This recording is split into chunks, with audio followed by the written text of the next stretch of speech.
বলিস না নীরা, আমি তো সবসময় তোর পাশে ছিলাম, আমি সারা জীবন তোর পাশে থাকবো। আমি তোকে কথা দিচ্ছি, আমি অপরাধীকে শাস্তি দিব। মিলন হবে কতদিনে সিরিয়ালের আজকের সম্পূর্ণ পর্বটি দেখার জন্য একটি লাইক ও সাবস্ক্রাইব করুন। এলা 24 ঘন্টার মধ্যে প্রমাণ করে দেয় যে রেমো নির্দোষ। নীরা বলে যে ছেলেটাকে আমি ভালোবাসলাম সেই ছেলেটা কি করলো, আমার বিশ্বাসের সুযোগ নিল, আমার ভালোবাসার সুযোগ নিল, আমার সম্মানের সুযোগ নিয়েছে। এলা বলে নীরা তুই একটু শান্ত হ আর আমাকে বল তুই কি রেমোকে ভালোবাসিস? ভালোবাসতাম, তবে ওই ছেলেটা আমার সাথে যা করেছে তারপর ঘেন্না ছাড়া ওই ছেলেটার উপর আর কিছু আসছে না।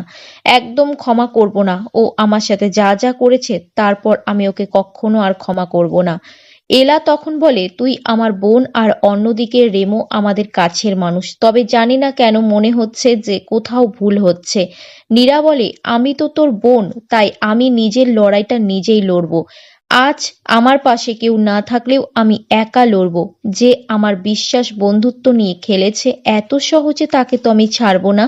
আর আজকে তুইও আমাকে আটকাবি না বলে দিলাম দিদি ভাই।